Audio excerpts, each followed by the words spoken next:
Okay, so my name is Laura Finizzi, and I am the ANC Commissioner for Single Member District 4 and ANC 34G. And that is the area bordered by Broad Branch Road on the west, Western Avenue on the north, uh, basically Utah on the east, and McKinley Street on the south. And it includes Lafayette School, Lafayette-Pointer Park, which is the area in discussion tonight. So I'm going to first kind of paint a picture of, so I'm going to share my screen and show some slides of where the site is, what the current conditions are, where the first scope of work was done, and then we'll turn it over to Sandy Wiggins, who is going to facilitate with some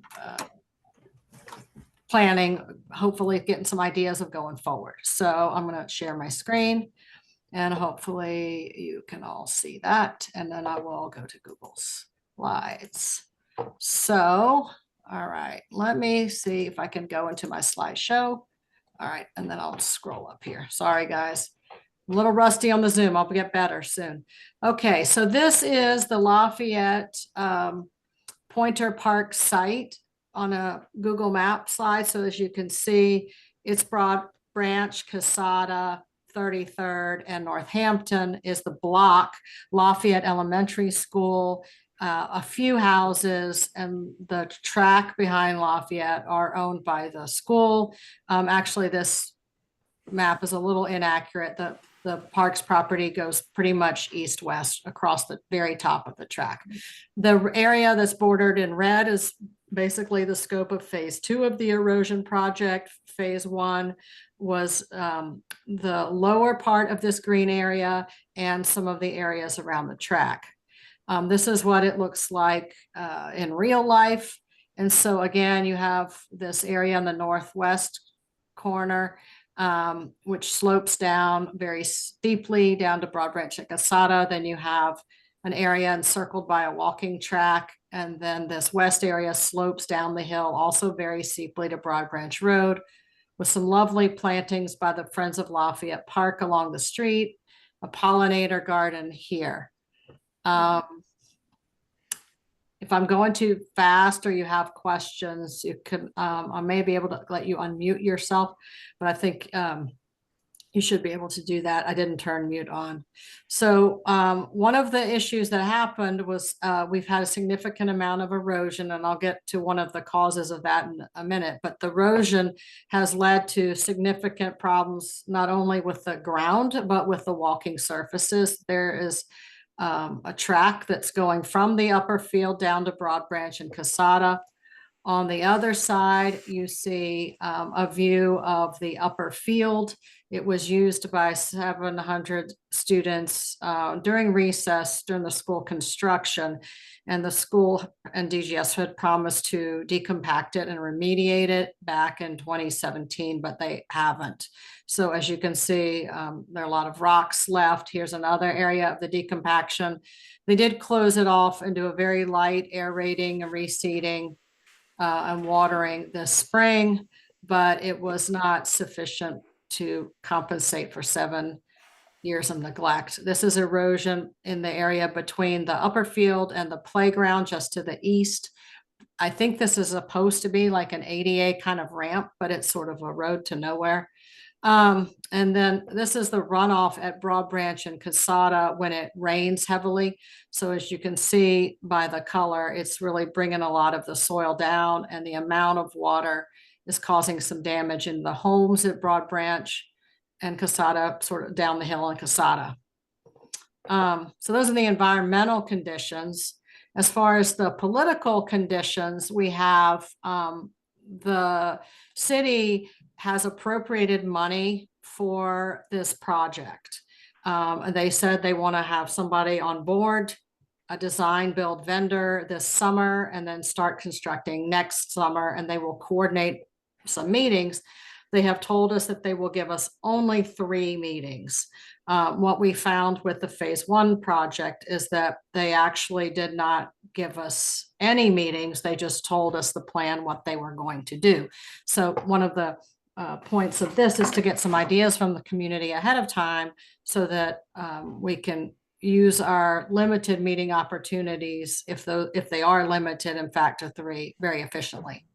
Let's see, oh, going the wrong way here. This is just for your reference. This is a National Capital Planning Commission decision. They approved the construction at Lafayette, but they noted, and if you can see where my cursor is moving, notes that the District Department of General Services plans to restore any degradation to Lafayette Park from increased use of the park during the modernization's construction phase. So that was promised. It was promised publicly. It was never done. This is phase 1 of the park erosion, which if you've been up there or were around this summer or fall was quite extensive, where items number 4 and 7 are these like a giant sort of Coliseum concrete stairs. This number 7 up here next to the walk path is a very steep kind of swooping bioretention. We had plants removed and new plants put in behind the back, like a basketball court area on this hill. Over here at number 3, we have another pretty extensive bioretention area. And again, at this number 3, and then down here by Oliver and 33rd, we have the erosion chain link, or now it's wrought iron kind of pit of death. They put this really deep erosion pit right next to the track. Weren't going to fence it until we pointed out that kids could plunge like 4 feet off. What's interesting is after the big rain, I haven't seen any water collecting and standing in any of these erosion areas. I have seen water coming out from the stairs down here off the grounds by 33rd, but just south of Oliver, but I haven't seen any standing water in the bioretention. So that's interesting. That's what was done. So that is the picture of what has been done and what we look like. I'm a teacher and I'm supposed to stop every 10 minutes and take questions. That's my training. So did we have any questions about what's existing before I turn it over to Sandy?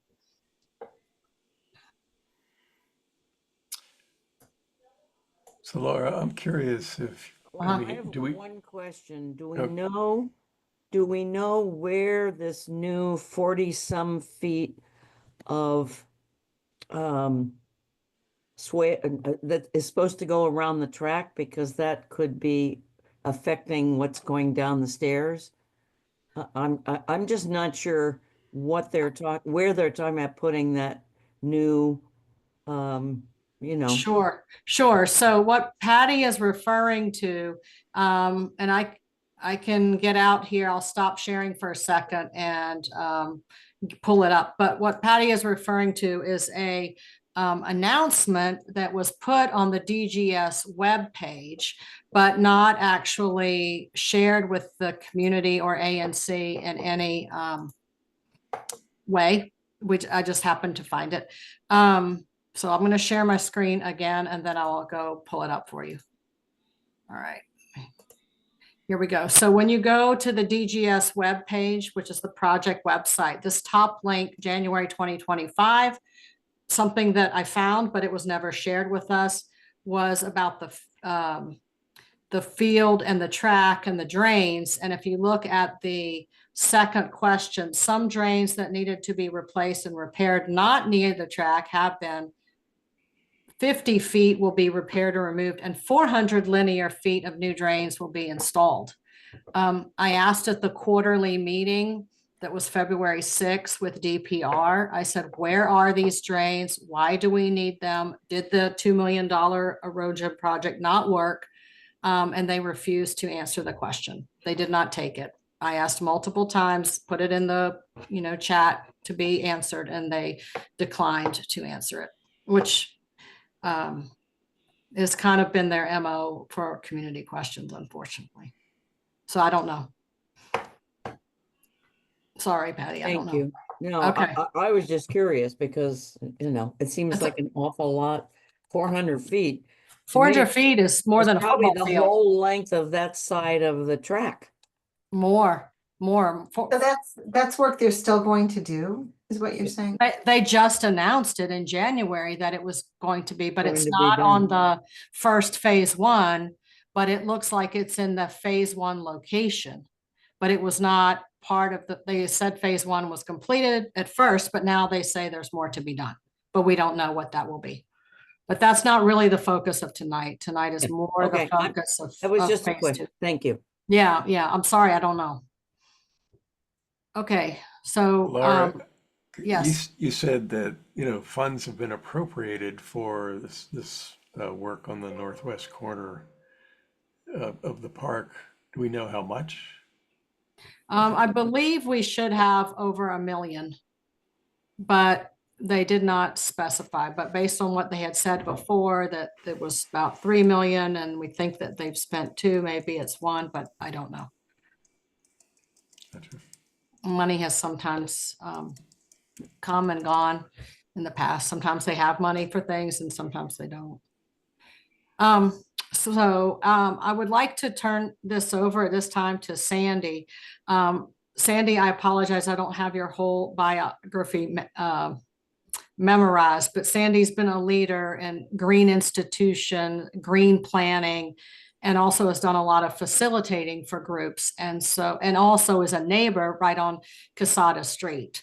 So he's going to help us go through and kind of identify some priorities and visions so that we can present to the ANC and present to the city and hopefully have more input as a group. All right, thanks. Mhm. Thanks, Laura. And hello, everybody. We're a fairly small group, so I think this can be pretty informal tonight. But I think where we ought to start is just hearing people's concerns. So I'd like people to just unmute yourself, voice any concerns you have, and if there are any remaining questions that we need to have answered, let's begin there. Well, I think the first thing I think is we want to know where that 400 feet of drain is going to go, even though it doesn't have anything to do with that, but it does have to do with the property on a whole. And, we just know based on what they did on the other side, I just can't imagine them putting big concrete bioretention things into that area. But I also, having worked with DGS over the years, know that they don't always think things through. So that's why we appreciate having this opportunity. But I just And think we Patty, need to look. can I just make sure we're clear on this? When you talk about, putting those big, concrete bioretention structures in, you're talking about in the new work, right? No, well, my fear is that they would do similar things in that Gotcha. wonderful piece of land, and that's what concerns me versus natural bioretention. Yeah. Gotcha. Because the contractor makes more doing that type of stuff than doing natural bioretention. Right. I'm just going to share that I'm trying to take some copious notes to share with Laura so that it can be documented what people are expressing, and she can share it in a report to our city employees and agencies. Okay, and we're also recording the meeting for those who may have joined after I announced that. Hopefully it told you when you joined.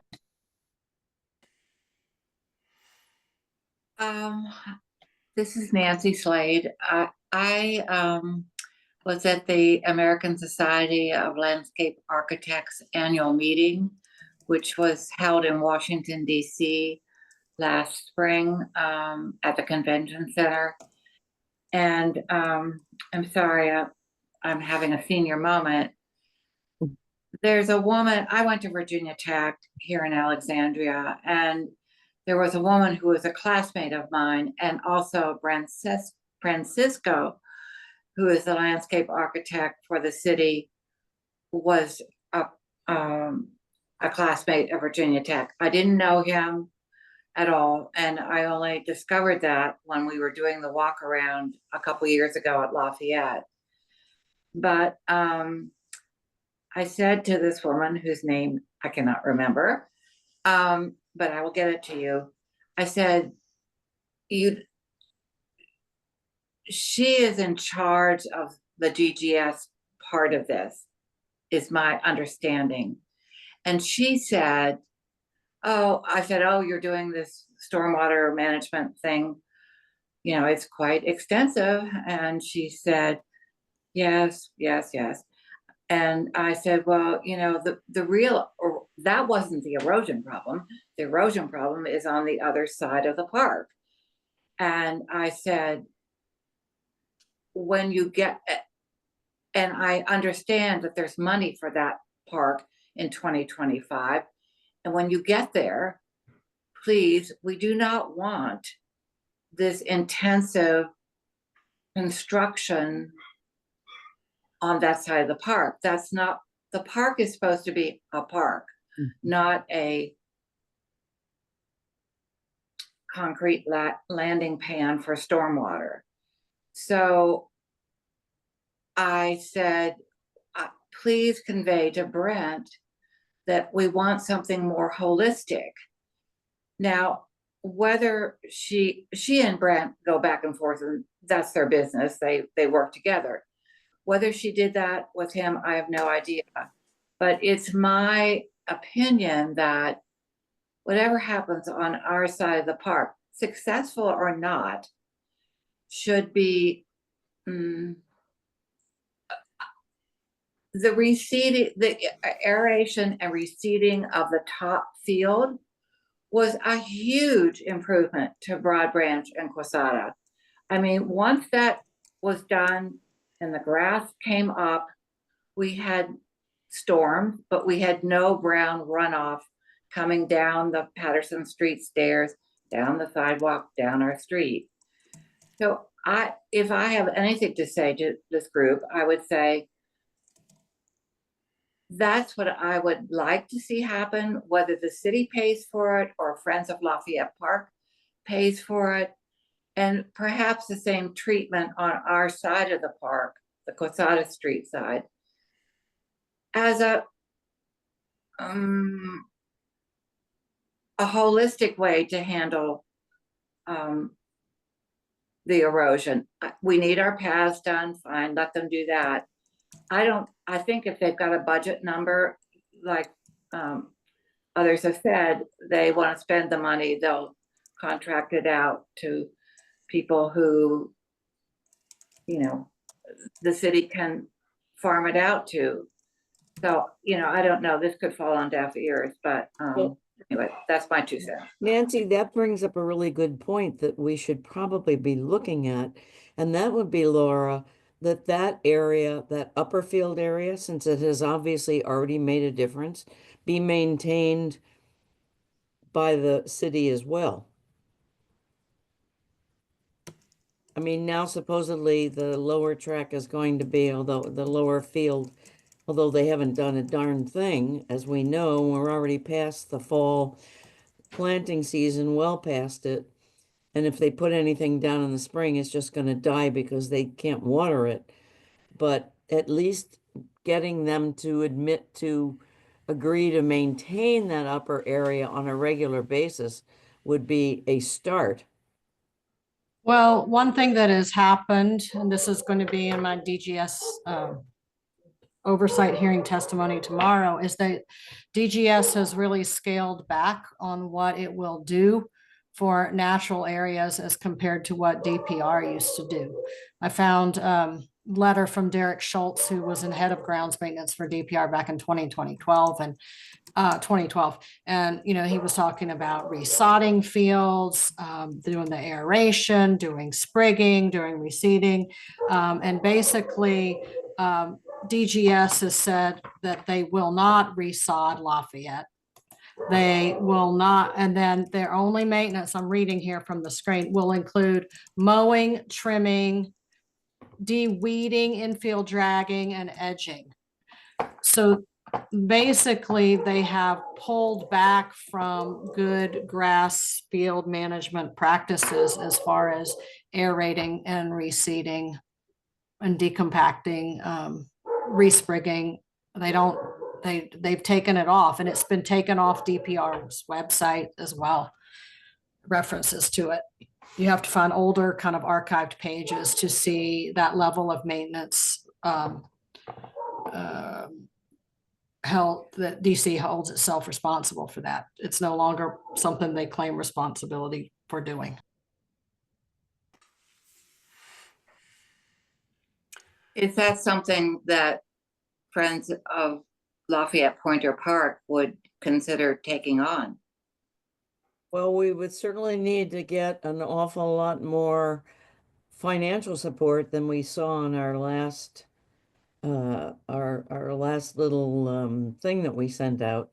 You know, that's a big financial undertaking. Patty, I'm when did you really send that happy out? to- I'm not aware of any appeal letter from Friends of Well, an Lafayette. appeal letter went out first through the Chevy Chase listserv, and it went out to former people who had donated. I'm not sure about the former people who had donated. I never got one, and I am a former donor. But Me too. and we're talking about doing it again in the spring as we get close. But the response was not huge, and right now the coffers are pretty low. So unless we get a big infusion, we certainly don't have the money to maintain that. And I'm sadly, I don't have a report of what's in the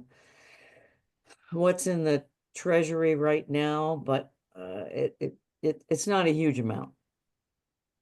So I think maybe we hold off on the specifics of, that, the financials, but so what I'm hearing you say is that it's something that in principle maybe could be entertained if the finances worked out. Certainly, Okay, we're in okay. principle happy to support anything that Okay. we have the money All to right. support. So let's go with that right now, and let's see if more folks have comments about the vision. I think what they do want to see or what they don't want to see. What should we tell the city? Hi, I have a question. Well, actually, I have a comment.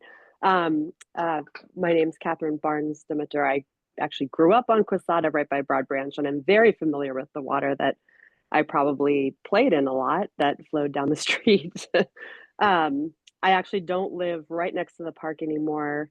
I live in the Hawthorne section of Chevy Chase, but my daughter now attends Lafayette in second grade, so we spend a lot of time at the park. And my mom is right there on Quesada also.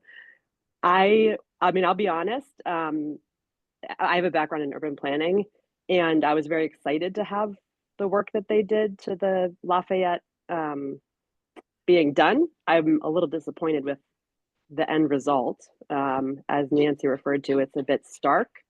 And some of the things just don't really make sense, like for I mean, kids are running back and forth between the playgrounds, and they removed a lot of the access points, and then they, they get upset that the kids are running through the plants that they planted. And I mean, I understand that. I'm a gardener, and I'm actually working with the school on the garden club and the Lafayette Bear Garden, and we're kind of reinvigorating all of that. But it almost was like they took a different approach that didn't really take into account how people use this space all the time. And I think that and then they just kind of said, okay, don't go down this hill anymore. Well, the only way to go from the upper playground to the lower playground, there were the stairs, or you go down the hill, but they removed the stairs. So like you have to go all the way around, or you just cut through, which, any 6-year-old is going to think, I'm just going to walk down that hill. So, and I can't really fault them for that, but the Friends of Lafayette have done such a wonderful job over the years with gradually implementing changes and bringing more of a native habitat that I think really is was kind of lost in what was done in the rest of the project. And I would hate to see all of that gone simply because there's money that a contractor wants to spend in order to reduce water runoff. Because I think Nancy mentioned there are plenty of ways to also do that, but in a more using nature rather than just creating big concrete barriers and stuff. So I think that I agree with what people are saying here, and I'm just concerned that that nice natural kind of section of the park is going to lose its naturalness, and I think we just want to really make sure that that isn't lost, because I really like that section, and I mean I grew up there, but I love walking there, and the other parts are just so stark that now that's where I'm getting more involved, because I want to make sure that what was implemented elsewhere is not the same approach that is taken in this area. Yes, Catherine, if I could just kind of pile on to that a little bit. I mean, there were numerous attempts that I was aware of to try to have conversations about the way that that part of the park that they did the site work on was used by the neighborhood, you know, particularly around the sledding hill, which has now pretty much been obviated. I mean, the kids are finding a way to use it regardless, but that was a huge, you know, it was a neighborhood asset, and those comments just fell on deaf ears. I think, you know, one of the issues here is that, well, clearly there's an issue of transparency, right? There's no transparency on the city's part about what they're doing. And and the other thing is that the contracting model that was used there was really, it's a design build. So the city allocated money to a contractor to design and build stormwater retention facilities. And so there's no, I mean, the contractor's motivated by getting paid, obviously, and making as much money as they can on it. And it's going to take a very belt and suspenders approach, right? Because they're going to be on the hook if things don't work out right. And we know for a fact that that's what they did, that they over-engineered those structures just to make sure that their backsides were covered. And so that's the result. So I think as we move into this next phase, I'll just elevate that. I think those are some of the issues that we want to elevate with whoever we can get to listen to us at the city. If that makes sense.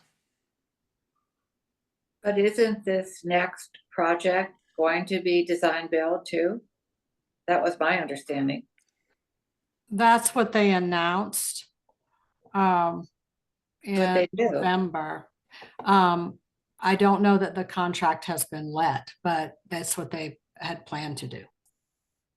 I have a question, Laura. Is the contract with Fort Myer? I don't have any information about a contract being let at all, but Fort Myer, to my knowledge, was not part of the previous work. No. Well, that's good news.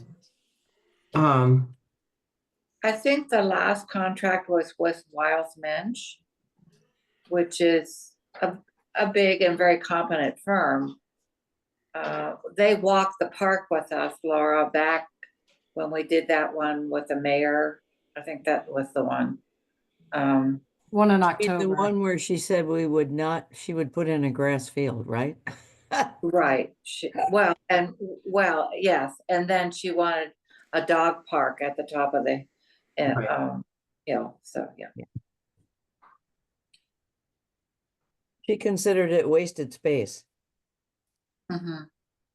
Nancy, I know you've had a lot of clients over the years move in. Do you have thoughts, just seeing what has attracted people to the space in the past? Any kind of, is it like what Catherine said, or do you have different thoughts from what your clients in the past have said?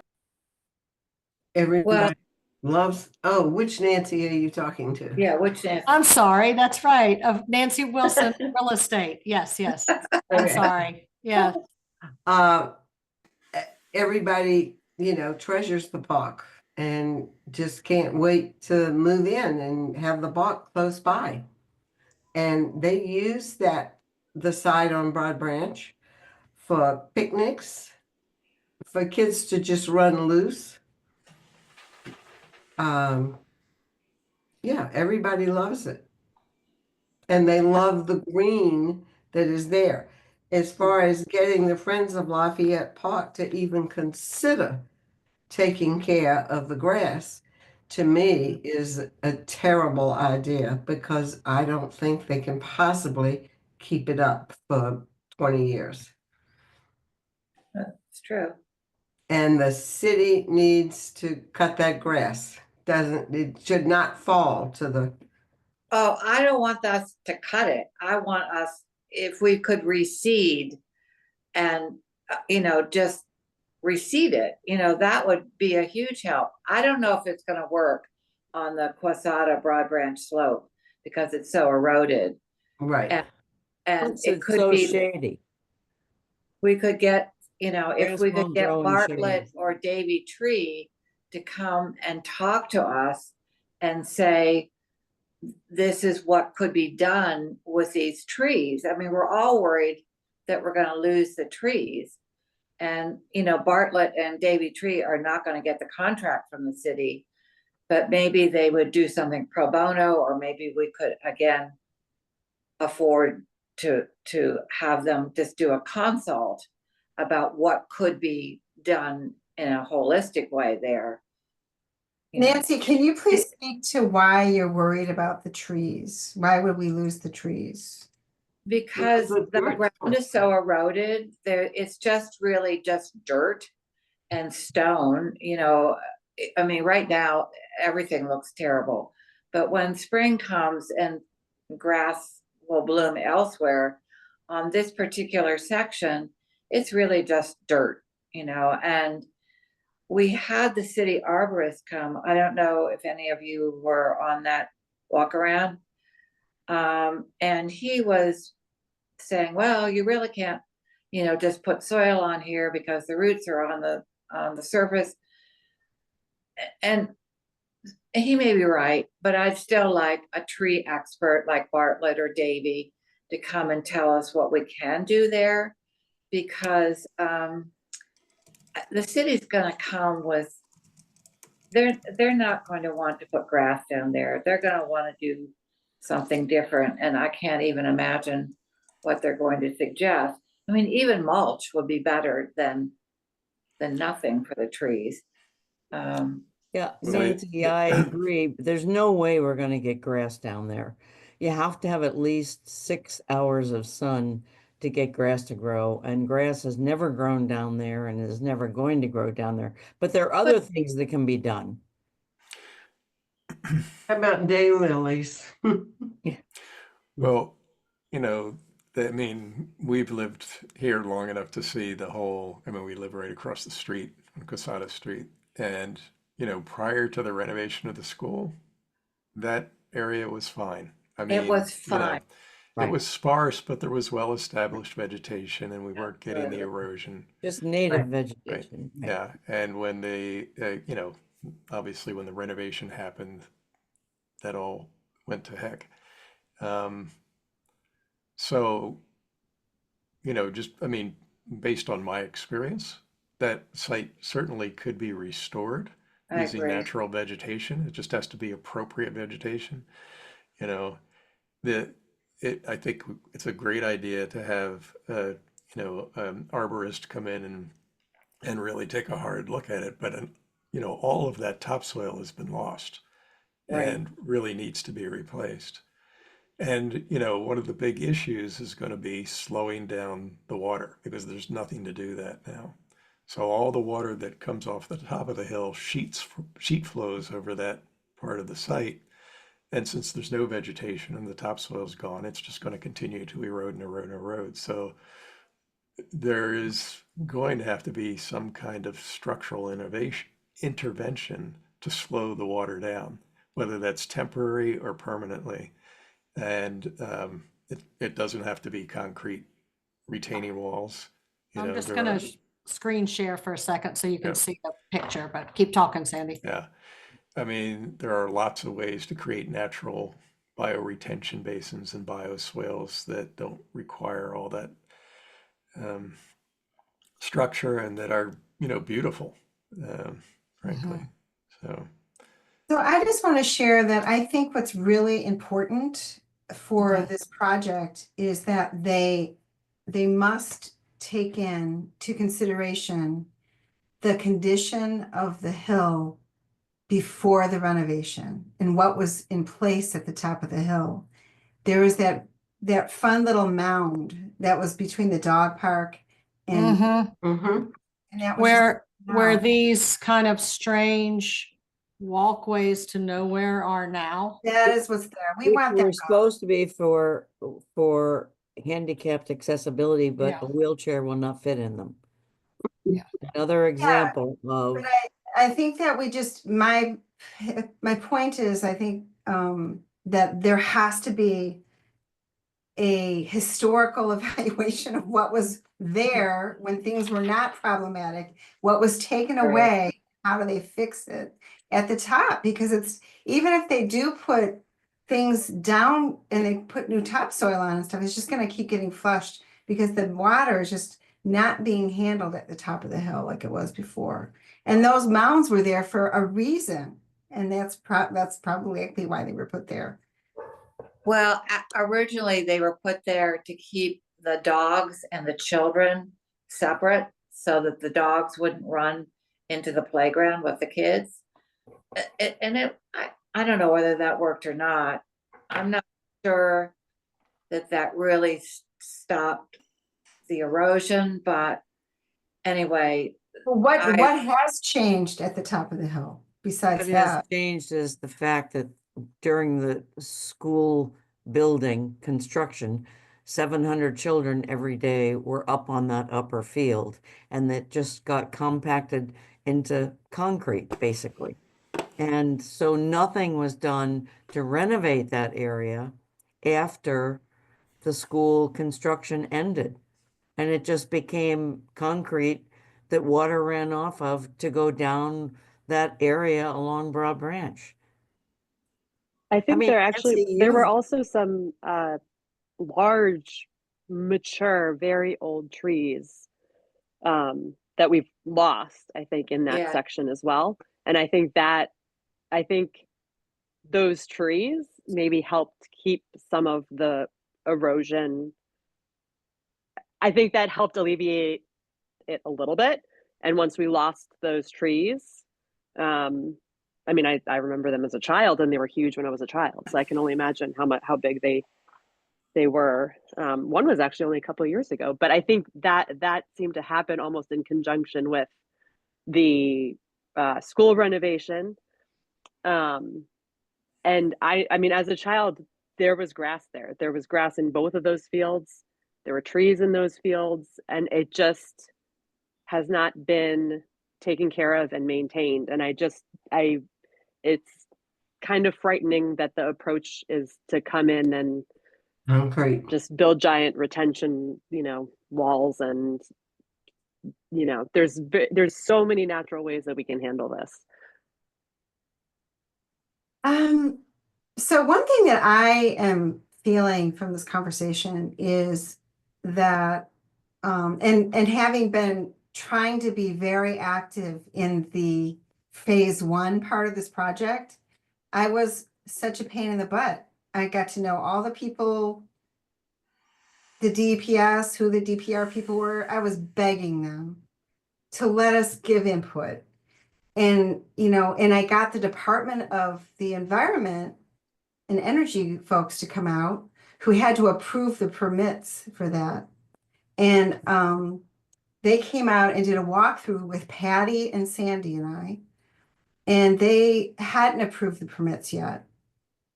And they did express this is so over-engineered. They were very surprised at how over-engineered it was and saw the excess that was happening with it. And we were brainstorming with them about what do you see could happen here? And they just didn't have any power, I think, to make any change. But they did slow down the permits for quite a while. But they approved them.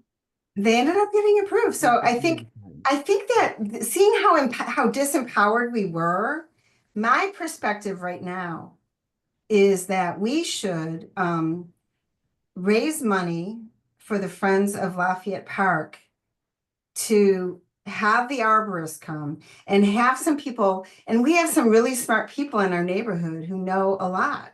And maybe we have like a subcommittee through the Friends of Lafayette-Pointer Park, get together and create our own plan of what we want to see and base it on some professional input from an arborist and like different people that have knowledge. And we put together our plan quickly and put this out to the mayor, to our ANC, to the city council, let's just get really stern about it. Let's put our plan together and not wait to see their plan. It is not going to be satisfactory and they are not going to listen to us. It's how it was the last time. We are just not, it's not where they're at. They don't want to hear input from the community and they don't respond. When you give the input, there's not going to be a change. And I think we should base that on our experience we all had in the first phase and how we're so deeply dissatisfied with what happened. Well, So and I think now they're actually penalizing us Yes. by not doing anything to the field. They're like, you didn't want the fake field? Great. We're gonna We're not done do with it. anything to your field and just let you have mud, which is what we have right now. I truly believe that's the way they feel. well, and the mayor doesn't want to use natural grass. She wants I know, artificial. of course. Right. She's got a contract in all over the city. It's annoying to her that we have been, and she thinks it's unfair that we're, and demanding this. Right. But I Yeah. think the focus right now, to at least for this what all the input, I think there's consensus. We want it to be natural. We don't want it to be over-engineered. These are things we want to see addressed. Why don't we just start putting our own plan together? But And- you've got to have a price. Well, Brent Cisco, who is going to lead this phase 2, is the landscape architect for the city. And he was the one who told us that this project was on the books for 2025 and that there would be 3 meetings. I mean, maybe we could get a friendly meeting with him before they put together a plan. And, and maybe we talk to, Bartlett or I Davy think Tree. we should document it. It does not work to talk. We Right. should have And- document. And we've worked Okay. with Brent before, and he's a very Yeah. nice guy, but he's got no back. Hmm. Kind of like Republicans today, sorry. He got did that not little respond thing to in there. us. He will not, Well, he's not going against anybody. And he would not respond to us, Nancy, at all. None of us could get through to him. Yep. In the last project. It was really crazy. How disrespectful they were to community members about that project. Yeah. So Can I ask a question? I see 2 friends on here. Sorry, that's teacher language. I shouldn't say friends. Ava and Joel, or Eva and Joel. Did y'all want to say anything? I just see 2 folks on here. Oh, Eva. Catherine's mom. Checking I up love on Catherine. No, this is Joel. I'm just interested in trying to figure out what's going to go on in that park. So I'm more of a listening mode at this point. are you a neighbor? Yep, live 3 doors down and I'm there every day with my dog. Okay. On the side that gets the runoff or the other side? Can I ask Nancy or Sandy a question? What would be involved? And I think Nancy too, it's late because you saw, you guys both have, like, I'm just gonna pursue this a little bit more. What if Friends of Lafayette Park did put together in a collaborative way with the community a draft of what we want to see based on community input? Well, I think the things that come up for me around that, Tracy, are one, it's a significant effort to put together a really good plan, Yes. even for something like this. And if we could find somebody that was going to do it pro bono, great, but it's not inexpensive, you know. Number two is we could go to all that effort and still have it ignored by the city. It's, I think, my sense is, and I feel like we're moving into the phase of this conversation where we want to come up with, some kind of proposal that we can all come to consensus or consent on about how to move forward. But I think we need to find a way to address the issues of transparency and getting our voices heard by the city. I mean, they're going to pay for the design, and we could spend all kinds of effort and money trying to create a design and just have them completely ignore it, Mhm. But can we can we provide, we don't have to do like a, full schematic design of it, but just structurally, like what, give concrete clarity about what we want and what we don't want in some written. Not concrete clarity. right? Plus the fact they're just going to resent, if you give them a plan, they're just going to resent it. Right. Well, I mean, what I'm hearing, and if I'm misspeaking anything, please jump in, but that, folks want it to be addressed as in, in a natural way, Right. using natural systems. And we don't want a lot of concrete structures there. We want it to be restored to a condition that's as good as or better than before the school renovation. Um, I mean, those seem like the big issues, right? Is there anything I have else? I have a question. I actually do like the idea of coming up with some sort of a alternative plan, but I understand the financial side of it or just the time side and if they ignore it. But perhaps what we could do is go out and look for examples of how this type of issue was addressed, not in the way that the approach that they've taken in phase one. So maybe we could find, I don't know whether it's in DC or other cities that maybe have a better approach, but maybe we could come up with several examples of that are similar in scope, and just refer to those and say, look, this they made this work here for this amount of money. Why? I mean, at this point, I almost would rather them just give the money to Friends of Lafayette and they would figure out a better way of Right. handling it. but I just think maybe at the very least we can come up with some examples of how this was handled in other parks or in other cities, in a better way. What's the story at Fort Reno? I mean, that's a big, huge hill. And what has the city done for erosion there? That's not city property. That's national park property. Well, National Park is no faster than the city. No, no, I know. But Fort Reno, are you talking the side that's the sledding hill that goes towards Belt Road, or Fort Reno that goes towards Jackson Reed High School, or Fort I Reno? think Fort Reno that goes towards Nebraska from the top of the hill, from the back of Jackson Reed. Well, I've never seen any extreme runoff from there, and I Me presume either. it's because there's more vegetation. It's To just control grass the and runoff. tree. One thing that I was thinking of with the Oh, I see Lisa has her hand up. Did you want to unmute yourself, Lisa? Yes, thank you. And we were probably getting ready to say the same thing, Laura, but we were chatting about the expense of the plan. And you can mention to them about the grant. One of the things I wanted to mention is the ANC could also potentially absorb the cost of the plan. And we can get with the Office of ANC, but we just had myself, Commissioner Simmons, who's the treasurer.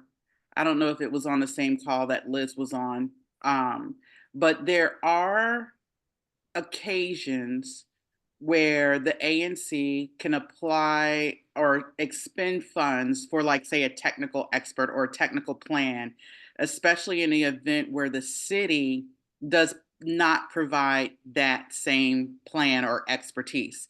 And the example that was given was a DDOT traffic study. So say a community wanted a traffic study that DDOT has the ability to do, but does not do. And in the training, Office of ANC said that the ANC could pay for that traffic study if DDOT does not do it. So it could be something that, and I don't know how much this would cost. The grant limit for ANCs is $2,000, but if this is something that, you know, you could find a contractor or someone that would provide that particular service, and the city is not going to do the plan, then maybe we could have that as an expense or try with OANC to see if we could get that covered through the ANC's budget. But the maximum, Lisa, would be $2,000. Or a grant. So we could, so one of the things that Laura had texted in terms of the plan, if the ANC could make a grant to the Friends of Lafayette Park, our grant amount is a $2,000 limit.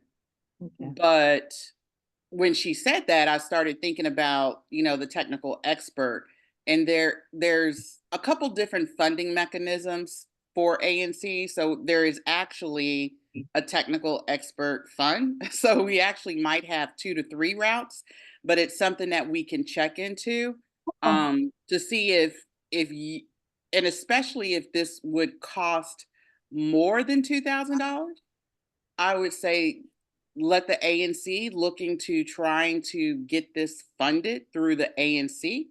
And then, you know, I would say, because I don't know when we have made a grant to Friends of Lafayette Park. I don't think in my memory. Yeah, I actually put in a request a couple of years ago and never heard back, to be honest, but. Okay. I don't remember seeing anything come through since I've been on the ANC. But, you know, do keep in mind, because we do have budget for grant funds. I mean, if there's other things at the ANC that you know, want to submit a grant application for, please make sure you do that. I mean, I guess my concern, Lisa, would be that the city would say that they would do a plan, but then their plan would come late and not have a feedback loop. Yeah. And revision opportunity, right? But so if it were something that were a plan that they weren't necessarily going to be able to do, like a plan to reduce erosion using only plants, native materials, berms, swales, no visibly built structures.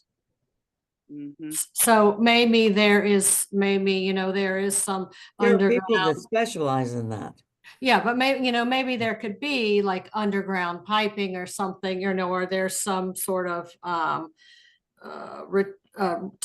stabilizing structure for the earth, but it's not visible like concrete and it's covered. And, you know, if it were phrased in that way, that was something that the district normally doesn't do, I think then it would be more likely to get funded. Does that make sense? Yeah. I think so too. Tracy, didn't you meet with the DC arborist recently? That was not me. That, I Oh, think okay. Laura. Somebody met with the arborist. Oh, No, I When they did the corresponded trimming? with, Okay, I corresponded with the arborist because they are Because- getting ready to remove 19 trees from Lafayette Park. well, I but met with, I met with him and Judy Goodman and a neighbor across who's probably on Posada, right across from the park. She called for him to come because of the cherry trees there that are on the Posada Street side of the park. She was worried about them. So he came. I'm sorry, I don't remember her name. Tracy, she's probably your neighbor. And the woman who has the natural garden there was there, and Judy Goodman and myself. And the arborist spent, I don't know, over an hour walking the whole park with us.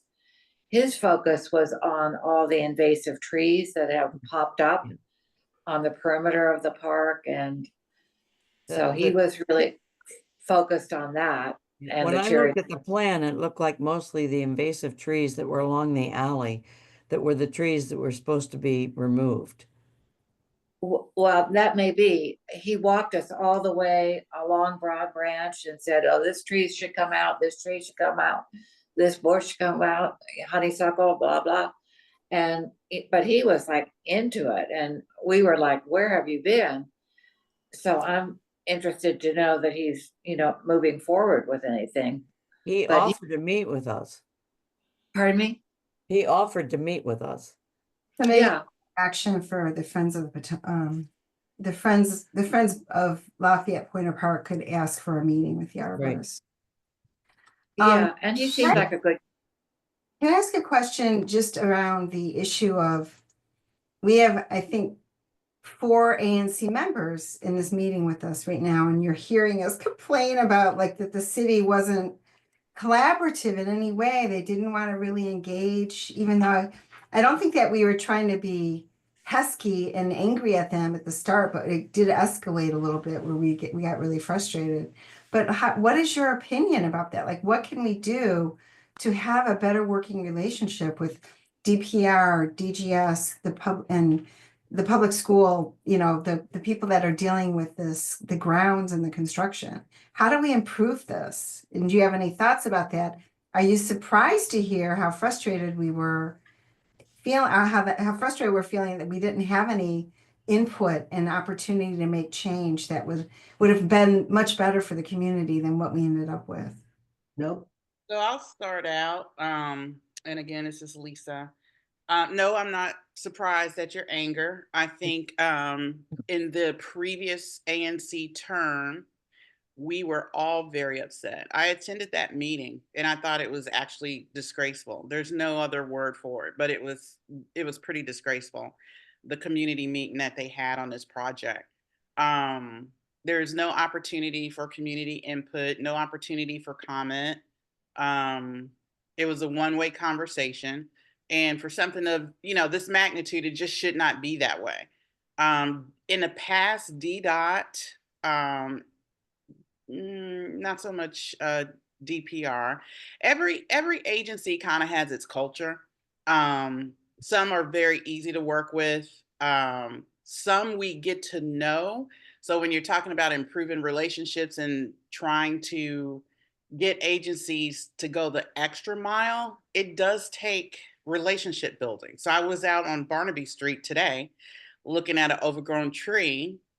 And the thing that I told my neighbors was, I'm going to try to get this because I know these people and hopefully they'll do this for us, even though they don't have to. And that's been really tough on this project because all the communication has just been like in a formal setting. So I think in terms of the ANC, and one of the things that I wanted to do is kind of take a little stronger stance with them and put on the record our dissatisfaction with how they've handled the community. And that can be controversial because sometimes agencies will get upset about that. But I mean, we have to let them know how we want to be treated as a community. And the 3 meeting imposition on this project, it's really ridiculous. But I think they're trying to stay away. And I think I don't know if it was Patty, someone mentioned about the sentiment that they feel we're getting punished because of the resolution or asking for the grass. And I think there's some truth to that. Well, I believe it fully. Yeah, I think there is some truth. And that's something, you know, that we have to reconcile with. But no, I think you guys are on the right path. And I would say even push harder. I mean, I would say, you know, we should be doing resolutions. We should be doing letters. We should be telling the director, you know, we want to meet with her and her staff, whatever we can do to get them to come out to the community and actually have a community conversation. That's the only way they're going to hear us. But I do think they're kind of taking a hard stance on this project, and I don't know why that is. Are you Well- seeing this in other places around the, You know, I was just thinking about that. So when you said that, my mind started shifting to other projects, particularly in Ward 4, and I really haven't. I really Is that haven't. because they didn't buck against the recommendations? That's a good question. I don't know that. That's a good question. I mean, what's the punch in our gut is that we had a meeting with the mayor and she told us specifically, made promises and then turned around and changed them. I'm not sure how you deal with that. Yeah, I talked to somebody who used to work for a council member, and they said that they can think of only one instance from the several years that they worked on the council that where if the mayor didn't want a project, that it actually went through. That she would stop a project that she didn't want. And so I'm beginning to wonder at this point if it's like 5 on your side or something looking at this, because we have the statement from the 2016, National Capital Planning Commission where it says DGS promised to fix the Right. erosion and they didn't, right? And we have, what Catherine was talking about, taking out the paths between the field, the track and the bathroom. And I said, where are the kids going to walk? And they said, they can go to 33rd Street. I'm like, they're not going to walk up 33rd over to 33rd Street and then hook back over. Well, how are they going to get up to the field? Oh, they're going to go to Broad Branch. And I'm like, no, they're not. They're going to walk straight up the hill. They refuse to listen. But, I wonder if there are policies in place for community engagement. And DGS has violated them. They were supposed to have 3 community meetings before proposing a change in the surface of the field. They used 3 closed meetings with Friends of Lafayette Park to stand for broad community meetings, and then presented a done deal for that turf field. They used a fraudulent. They fraudulently represented the Friends of Lafayette Park on that first slide with a logo from a San Francisco group, also called Friends of Lafayette Park. Right. So I think going to channel 5 on your side is. I think that may be what we have to do, because I don't think that they are willing to they are really willing to listen to a natural approach. I don't think it's in the administration's DNA right now to solve problems in a natural way. They're going to solve it in a built way. And if that is, they have lofty sustainable goals about climate. They have a sustainable health goal that says, the projects for recreation and the spaces should reflect the preferences and culture of the community. But when that doesn't converge with their expressed preference, then that goes out the window. It's like So- solar panels. And the mayor said she does not, they don't maintain anything. that, you know, she didn't want grass because she didn't want it to be made, they contract everything out. So to think that they're gonna put grass in, you know, it's just not in their DNA anymore. But they can contract out for maintenance. They just, it doesn't have the same financial, it's not a big item. And so that's not their priority, I think. So maybe we could kind of, I mean, I think we've heard everybody's concerns. We've heard, a lot of ideas, including developing our own concept plan, maybe with the support of ANC funds. We've heard that we need to figure out how to get heard. I think, if we could shift, given the time, the conversation to like a proposal about what we're going to do and how we're going to get it done. Is everybody okay doing that? Like, what are the steps that we want to take next as a community? And Bruce, I see you come on now with do you have thoughts you want to add? Well, I've been listening and I appreciate the conversation. Thanks everybody for joining tonight. I'm in the adjacent ANC, as I think most of you know, 2 blocks away. So have a very strong interest in Lafayette, and in the prior commission with Lisa and other commissioners, with Laura's great work and all of your great work, very supportive of the resolutions calling for grass and for the ball field renovation. I've got a couple of quick thoughts. DC maintains scores of natural grass fields. 82. There are 82 in total in the city, and they vary obviously, but there are some that are very good. The city has the ability to maintain. Now, I'm speaking now, Laura, not about the overall erosion project, but about maintaining a natural environment that's not artificial. And the city has shown an ability to do that. So one of the approaches to the city would be to extol the virtues of their ability to do that in certain places and say that that's what we're looking for at Lafayette. Secondly, I would say that, and Laura, you've given me some insights on this before, but I want to mention it again to see, in fact, if I understand this correctly. Friends of Friendship Park has a partnership with DPR for the maintenance of Turtle Park at 45th and Van Ness. And that being a model or being an example, why would it not then be possible for Friends of Lafayette Park to have a similar arrangement so that Friends of Lafayette Park, if this is what Friends of Lafayette Park would be willing to do, and that's subject to the Friends of Lafayette Park's discretion, to have this partnership receive the funds and take the project on its own? Because I hear the frustration that goes back years and years, and I'm looking at an alternative model that might work. So the grass field at Turtle Park, Friendship Park, is not done by the Friends. It's done by the coach who does home run baseball. Right. I was going to say it's Coach Mac, John partner. McCarthy. Yeah. And so he's done that, and they put in a subground drainage system about 20 years ago, and it works great. And those fields are in great shape, and they do huge amounts of camps.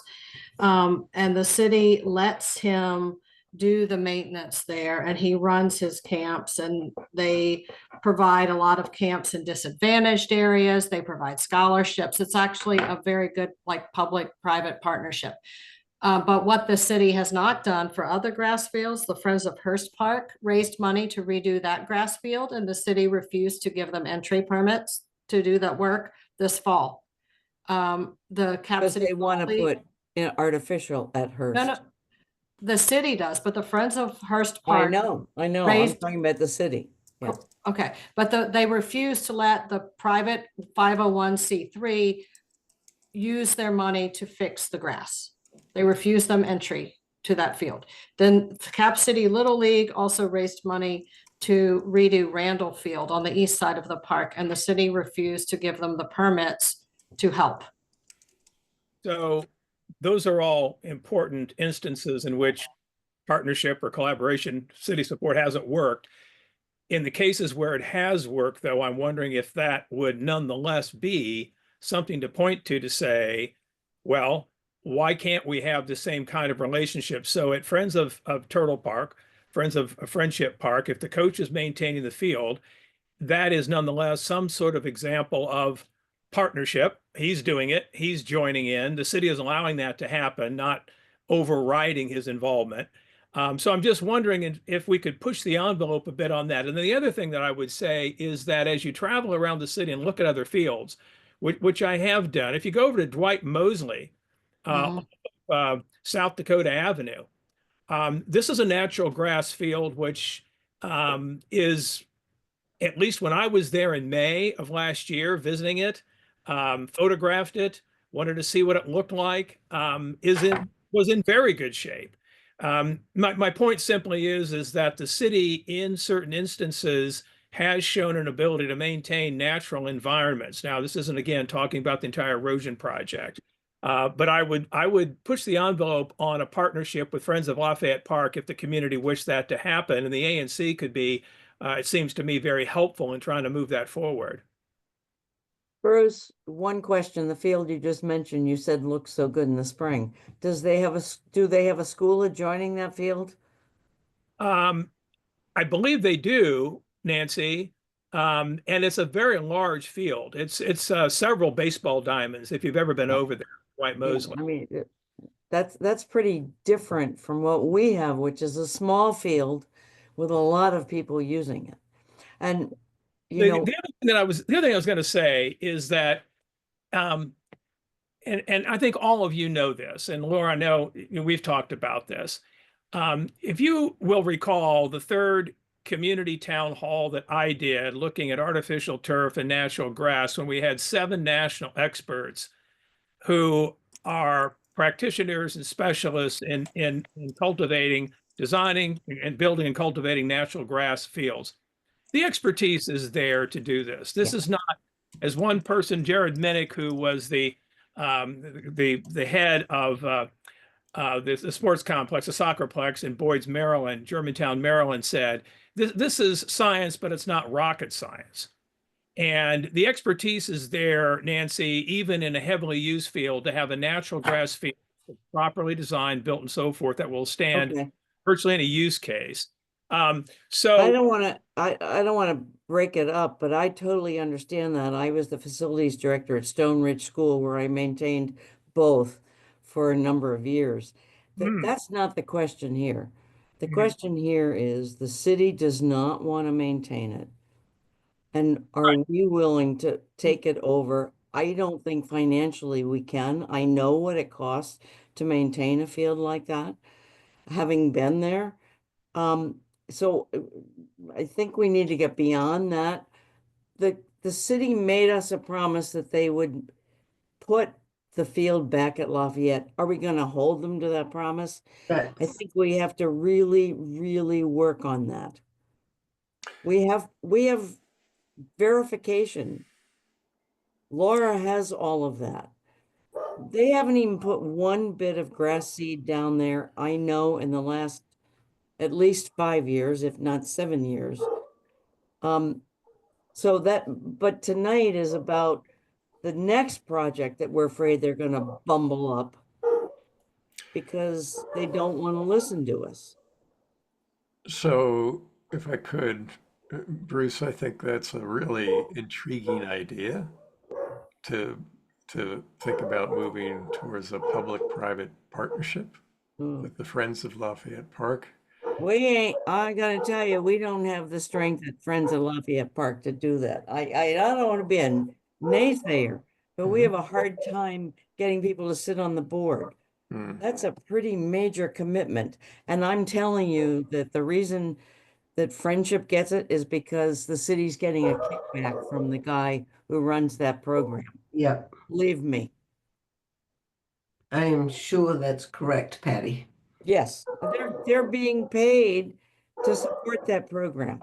So Bruce, do you have other points that you wanted to make outside of that one? well, the other big one, Tracy, is we have a council member, and of course, Laura's going to be testifying tomorrow. Janice is going to be at Knollwood, as you know, on Saturday from 10 to 12. And I think this is just this is a case where our council member has to come to the further support of the community to try to make these things happen. Hold DGS, hold the city accountable, and all of that. So that would be the other thing that I would say. We need to be mindful that we appeal to Janice for help. Further appeal to Janice for help. But we have to figure out some way to not automatically, because the city hears from us, they want to put it in the drawer and not pay attention. And somebody has got to do some real fence mending, which is just awful. But somebody's got to go and make a friend at DGS DPR. or DPR, one or the other. And I had a friend at DPR who got us all the mulch for 2 years. And then when I asked for it last year, she told me basically she's been told they can give us no mulch. right, I mean, I don't know how you can gotta get a be friend other somebody than new that they are not have their backs up or chip on their shoulder immediately as soon as we say you're friends of Chevy Chase, Lafayette Field. And In terms of which agency is the lead on this project, do we know that, Laura? DPR would be the lead with direction from DGS. I'm sorry, DGS would be with the direction from DPR. okay. But It's- DGS was in charge of the renovation at Lafayette, which ruined the hill. No, that was DC Public Schools, but which Oh, is- I thought I'm DGS. sorry. No, DGS is the one who manages it. DGS is the construction overlord for all the Alan, projects. And whatever that guy was that went through and did renovations on bunches of places. So I mean, I heard a lot of actionable items in terms of this proposal that you think we should be creating. And I thought there's actionable items that were put out, and Laura and Yeah, I have one more thought. I just was doing a quick Google on Dwight Mosley Field and found an Instagram post from October this past year where they're showing a picture and they're so happy because the city's going to be coming in a couple of months and upgrading their grass and and helping with their field. So I do think that I mean, they're making it artificial turf. no, It's not all from what right. not from what I can see. But I don't know what you call it. I know ad hominem is against a person. I don't know what you call it for a neighborhood, but it just seems like that it's almost to the point where if we want it, they're going to like reverse psychology or something.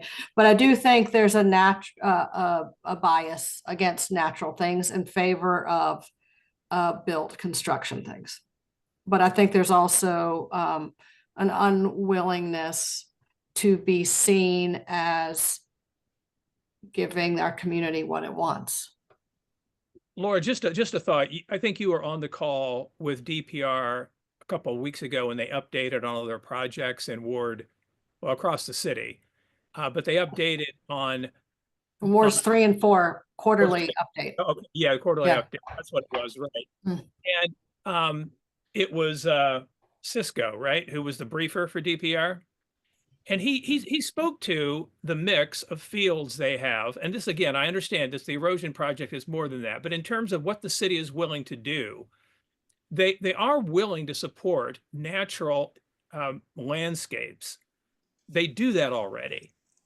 It's manifest across the city as we're acknowledging. And so I think you're on to there being some other issue behind the scenes here. Do they have the ability to do it? The answer is yes. They're doing it in other places. You just cited the Dwight Mosley thing from October. I'm not in any way, shape, or form being Pollyannish here about what we would need to do, but it is always possible just to ask for a meeting with the mayor. It is. People do it all the time, and she grants meetings. We've had meetings in our community previously with Mayor Bowser. And so if we thought that would be helpful, that's also something that we could take a look at doing. And in terms, Tracy, just pulling out all the stops, right? Just thinking about anything that might be helpful here. I feel like we've needed to do that, and I think it's a good time to get ourselves organized about what we need to come with specific organized requests, and ask and be respectful and make our request. I think I think if we had a meeting with the mayor, we can't just talk about the erosion project. It's going to have to involve the artificial turf issue. Mm-hmm, mm-hmm. We'd have to address all of it with her. And who should be at that meeting? Like, who commands that she would, you mean like the ANC members would meet with her and like Friends of Lafayette Park? I see Joel and Lisa, but then I'll loop back on the meeting from 2 summers ago. Let me answer, Joel, if you don't mind, Tracy's question. Yep. Tracy, I would point you all back to the discussions that we were having regarding Lafayette overcrowding. They were highly contentious. The ANC did a lot of public outreach. And at the end of that, we compiled an extremely comprehensive resolution. Once we had that resolution together with all the community testimony and input, we as an ANC requested a meeting with the mayor. The ANC met with her, and at that meeting, we had maybe 3 or 4 key community members that were highly involved. And I was there, so I can tell you that she, for one, did meet with us, and she usually is very amenable to meeting with 3-4G.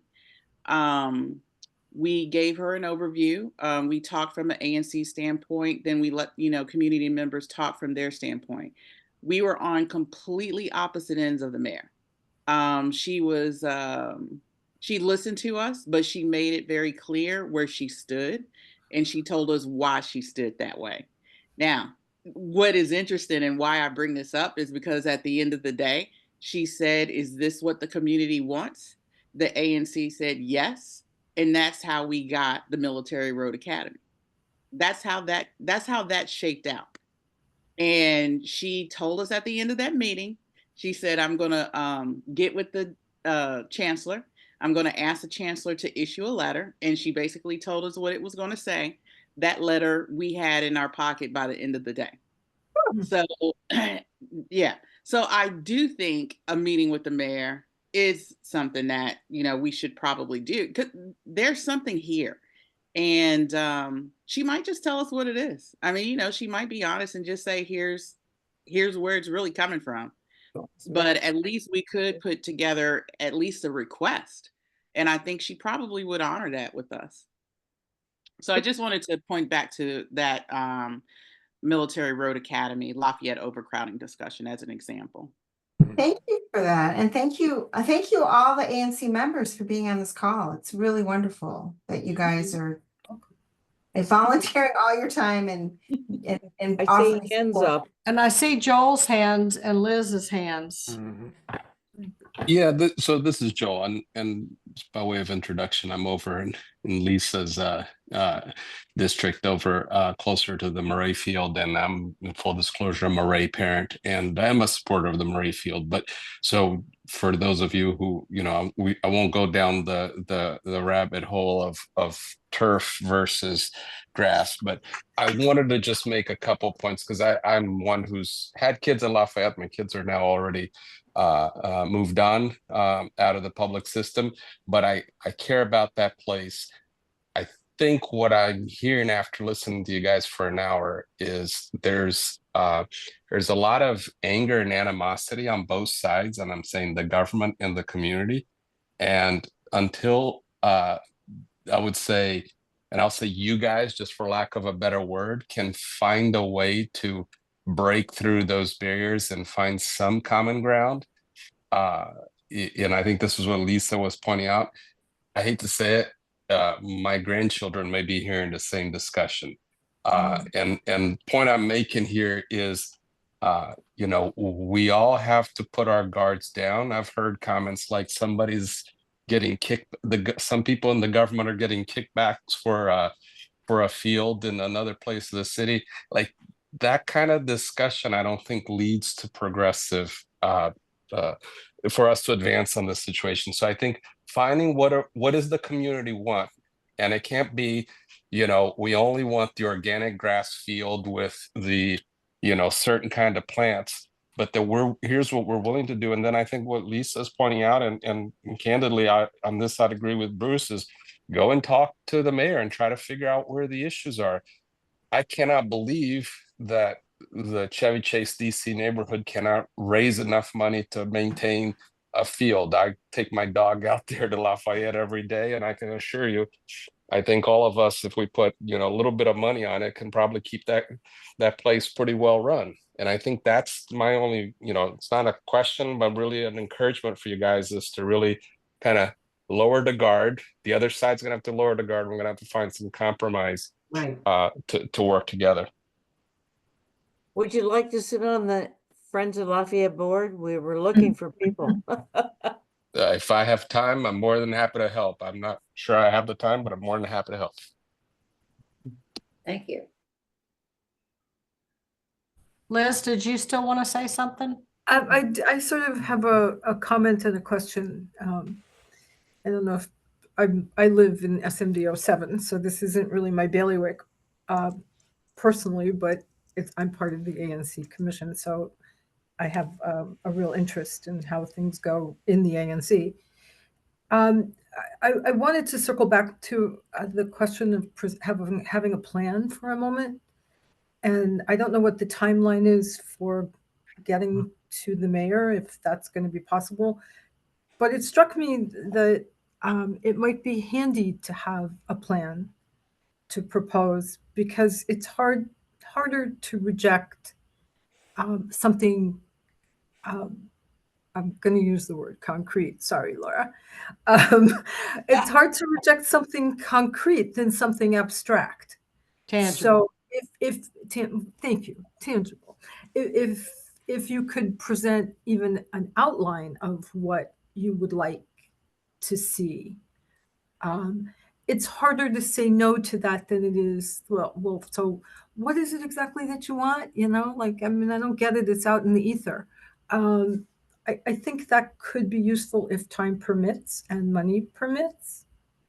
So I just wanted to say that. And I've done the meet with the mayor thing too. So I think that's a good idea. That's all I got. And thanks for having me join you guys.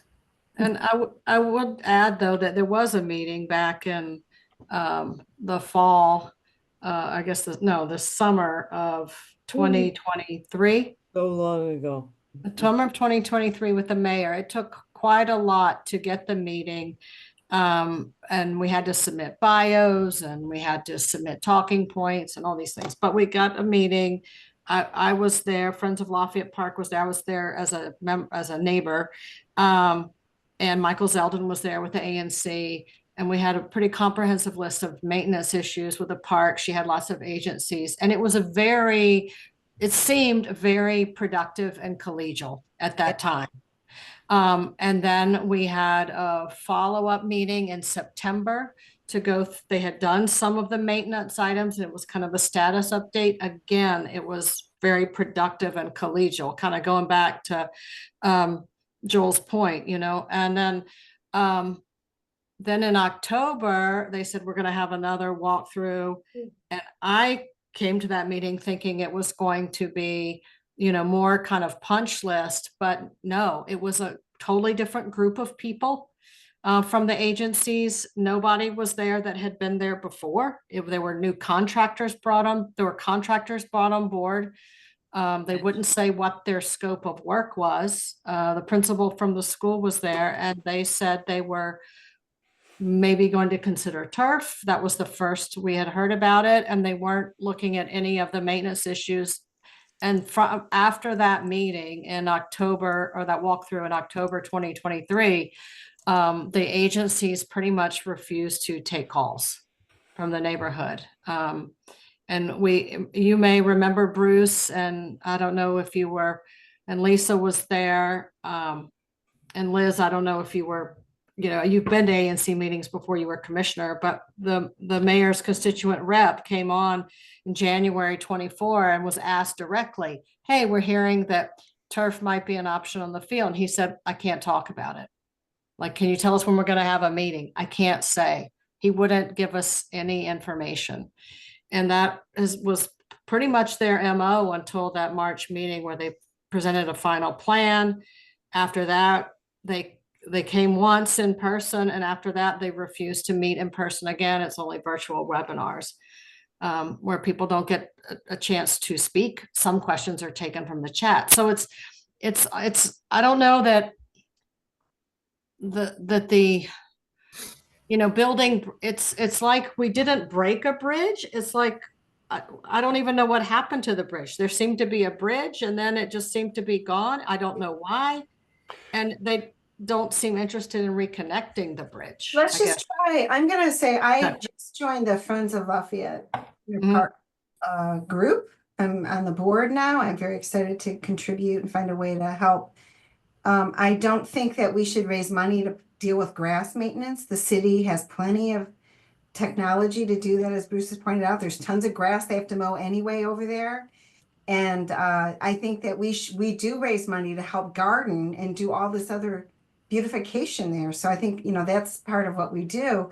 But I think that there's a board meeting for the Friends group next week, and this will be on the discussion, I'm sure. Patty will be there, and we should prepare some notes from this with our ANC member and just start figuring out a strategy and get a plan for a meeting with the mayor and a timeline for that. So could I make a friendly amendment or two to that, Tracy? Yeah. Because I think, just listening to everybody's contributions, and Joel, thank you for what you brought into this conversation. It feels to me like getting to that meeting with the mayor is the place to start. And Liz, I think you're right, having it maybe at least, well, the idea started with you, Tracy, not to have a fully developed plan. But what I'm going to propose is that we get a landscape architect that has real chops in terms of sustainable landscape design to come out. And there's plenty of folks in the area. The ASLA Center for Landscape Architecture is right here in DC, and it's, unbelievably sustainable building. And I know a lot of the folks there. We'll find somebody that can come out and hopefully pro bono. And if not, maybe we can find the money through the ANC to pay them a small amount of money. Have that conversation, get the concepts clear. Once they walk the site, they'll be able to tell us what they think is doable. And then work towards that meeting with the mayor so that we can start to build that bridge. And we can decide who should be at that meeting. Lisa, I think you should be there for sure, personally. Then the ANC, we would request make a resolution. Yeah, okay, yeah. Right. And that? is your thinking when they make the concept clear that they would come with some sort of rendering, like a drawing perhaps that would, even if it were to be adapted later, that might show, planting, swales, whatever. I think that's, again, that's a big effort and a big expense. But I think a good landscape architect walking the site with us would be able to tell us, could actually kind of talk through the vision for it. And, between whoever that person is and the projects I've been involved with, we can have a collage of pictures that demonstrate the kind of finished product that we're trying to get to. I think if you had a collage with, like a map and it had like 1, 2, 3, 4, 5, and like some possibilities, just something to make it real and not just I have a abstract. question for Sandy and Nancy because they both deal with landscape architects. I know in the legal field that most firms have people, they do pro bono work. Do you know if that's the case in landscape architecture, or because we'd have to find somebody who would at least be somewhat pro bono, knowing what the typical hourly cost would be. Yeah, I think the larger firms certainly do that. And I've got a lot of friends in the Yes. industry. Whether we could get it completely free or not, I don't know, but I'm No, happy, yeah. to, We're not looking know, completely, but yeah. I mean, I think we need to have a starting point, and obviously a larger firm would also have more probably background in the type of thing we're looking at. Or am I wrong there, Sandy? No, it wouldn't necessarily have to be a large firm. It's just somebody that really understands sustainable landscape design. Right. Not whoever. I think they probably had a civil engineer design, not a I landscape think architect. oh yeah, no doubt. Design. Concrete. Right. Yeah. I see a hand from Joel. Yeah, I was just going to say, and again, sorry to keep coming back to the same point, is I would think leave it to Lisa and others who are more politically attuned to dealing with a mayor, but a conversation with the mayor I think is great. I think if you come in with here's our landscape plan and here's what needs to be done, is not a great way to start a discussion. I would say success for that meeting is more just saying, hey, clearly the city and the community are at loggerheads. We're trying to find a way forward. And I think and I think I can't remember if it was Bruce or Lisa brought this up, but the more you can show to the mayor what the community actually wants, not just us on this call, and I'm not sure what the community necessarily wants, the community that's around.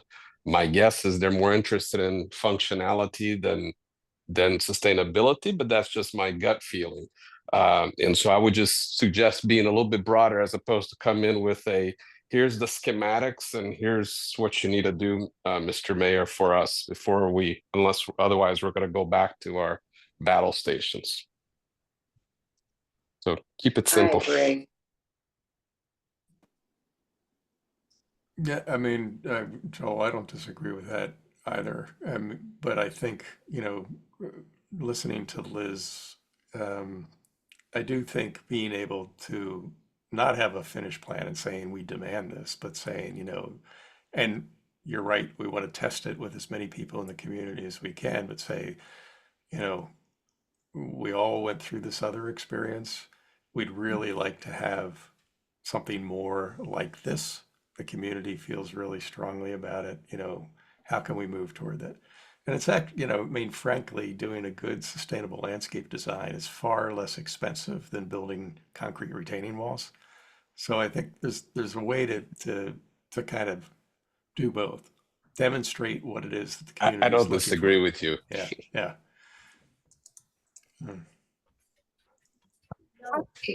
The other thing I wanted to bring up, because we have AC and ANC folks here, is the Department of Environment and Energy, DOEE, has expertise on grass, on stormwater. There are stormwater experts. And what we were finding and what I've heard through DOE is that they have not been included in these projects in a way that they're using their expertise, and they're not being given the opportunity to help prepare with the design process. They're not involved in the design process. They were not involved at all in the design process in phase one, and they were just reacting to what was given to them without any power to really make any change at that point. So I feel like the other thing that would be wise for us to do is to involve DOE up front in this process somehow. And I'm just sharing that. I don't know if Lisa or Bruce or others have idea how to involve them up front, because they would be, I think, they would provide free city-funded services around the design process. So Tracy, just a quick response to that. We actually have over here in my SMD, since we have the lion's share of bioretention beds in the ANC, we have a partnership with DOEE to maintain those beds with a group of citizen volunteers. So we've worked extensively with DOEE, and I'd be perfectly happy to reach out to folks there in any way that could be helpful. I'll just share my experience though with them in this last process, Bruce, is that they were as frustrated as we were. They were excluded from the process as well, Uh-huh. right? Yeah, yeah. They were not included by DPR, DGS, or the public school system to look at any of this and give input. And so I feel like that's just another barrier that we need to figure out we need to involve them. Right. But I think all of that still points to if we can meet with the mayor and do it in a way that's really about building bridges, as Joel suggested. I mean, that's the pinch point, right? If we can work through that, then,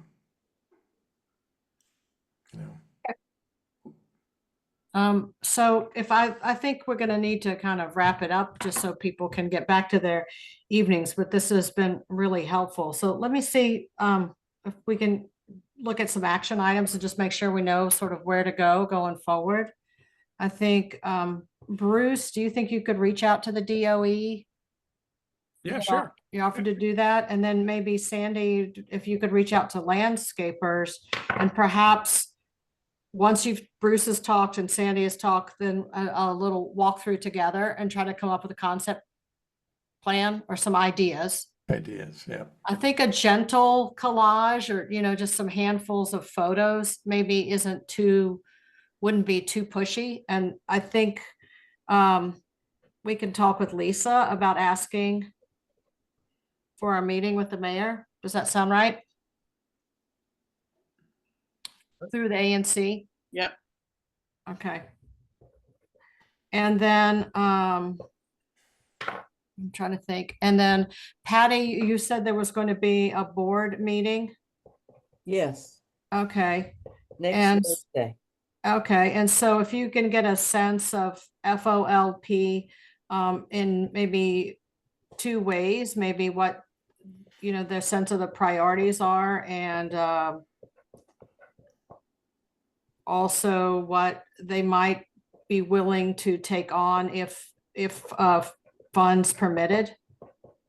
Yeah, it's actually becoming very scary because the new form and all that they wanted us to provide, they really want us to take over maintenance of the park. And that's not what we had in mind. And I guess that will come up in our meeting next week. Okay. We Okay. will invite you as an ad hoc. It was really scary. Okay. Is this a new signed agreement or No, is it's part of this being okay. it's Like approved as a official friend of the park. okay, so it's a different park partnership arrangement from what had happened in the past, and they're asking No, you I think it was more. kind of loosey-goosey in the past, and now they're like really writing stuff down, and basically when you read it, they want you to be in charge of maintaining almost everything. Wow. So Okay. we'll have to have a discussion with that at the meeting. Okay. I just have a question, Uh-huh. because I don't quite know how these things, I guess work, but in all of the other parks, I mean, this park, obviously part of it is school property or Almost 50. maintained by the school. Mhm. So, but for other parks, I mean, doesn't the city maintain them? I mean, I know that's a stupid question, but isn't there some responsibility of them maintaining it? And even if not every park has a friends group that goes No. above and beyond for it. So what do they do for other parks? Some are maintained better than others. That's a good question as to how they determine it. If we say no, we don't want to be a friend, what happens? I'm not sure. Because, to me, it's like, well, you're still gonna. I mean, the city's still gonna have to do something. If you guys aren't taking care of it, then the city will have to. Not that we want that, or they. I mean, yeah. they theoretically were supposed to maybe maintaining the grass field behind the school for the last 7 years. They haven't aerated or reseeded since before the school construction in 2015. So Right. what they Yeah. choose to do is very, it can vary widely, I think. But yeah, they theoretically do have responsibility for maintaining parks and facilities. Right. So that you know, to me, it just seems I don't know. There's an opportunity here for them to not spend a huge amount of money on structural work, and instead do it in a way that the community probably appreciates more, and to have more community input and maybe even more community responsibility in designing it and maintaining it. But if they provide some of the funds for it, then you know, if we have the personnel or if the community steps up and we have enough community members to help organize it and the city helps fund it, then maybe that's, I don't know, more of an option.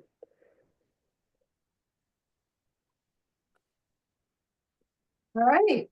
Well, I just want to reiterate though, when they aerated and seeded the top field, the erosion down the water we had coming down the Patterson Street steps stopped turning brown.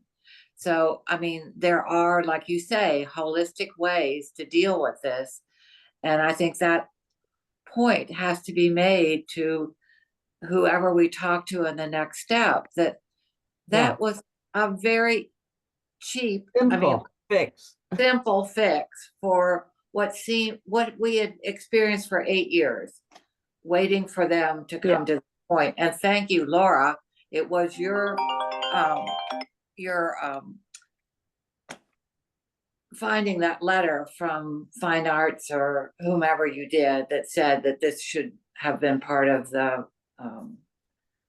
remediation of the field after the construction. So thank you. You made it happen. Well, it feels like we have the bones of a plan. Laura, thanks for recapping that. Okay. Like, does anybody have any paramount objections to what's been proposed? No. Yeah. And I would just say, Catherine, maybe I can follow up if you want to send me your contact info in the chat or reach out to me at my ANC Sure. email. I think it would be really interesting if there are other parents involved, or maybe we could talk with Bruce. Bruce is our, he gets excited about surveys, right? If I say survey, he's gonna start bluttering here, but maybe it would be interesting to find out from the parents what they value from that section of the park, from the Upper Hill Oh, yeah. back, and then get their opinions. That could be a really useful thing. And I bet we could put it together pretty fast.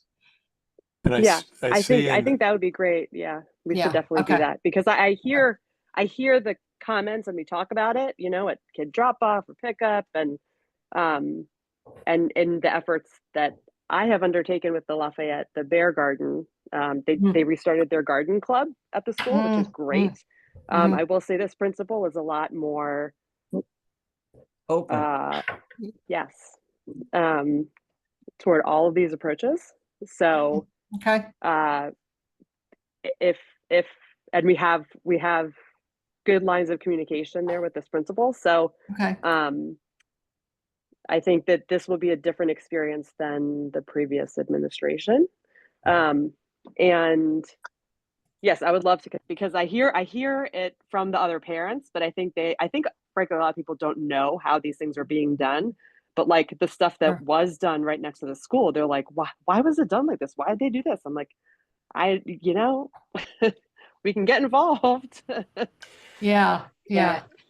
So I see before we sign off, Joel was asking, how does one participate in Friends of Lafayette Park meetings? Is there a way to do that? If you send me his email address, I'll send him an invitation to the meeting next week. Joel, do you want to drop your email address in the chat? Joel, just send it to me. I'll do it. My email is super easy. It's joel@velasco.com. My first name, my last name. But I'll put it on the chat. Because the website, I just went and it only has things about from 2000. 23. Just send me your email address, pwmyler, MYLER @gmail.com. That's the easy way to do it. Beautiful. And Catherine, if you can stay on for 1 minute, I want to mention something to you. Okay. All right. Well, thank you everybody so much. I'm going to stop the recording now. So Liz, did you want to say one more thing before? Oh, you're good. Okay. I'm going to stop the recording, but thank you everyone. And let's see. We think we could, I'll reach out to you guys. I think I have everybody's email. I'll get Catherine's, and then maybe I think we're going to need to be tight on this. So maybe we could get together in like 2 weeks, 3 weeks, because the city will move fast. They will do nothing, and then they will move very fast. So if they're looking at getting a contractor by this summer, we need to have our ducks in a row this spring so that we can, inform their decision making. And Laura, just a reminder about the meeting on Saturday morning from 10 until Yeah. noon. Yeah. Millwood meets.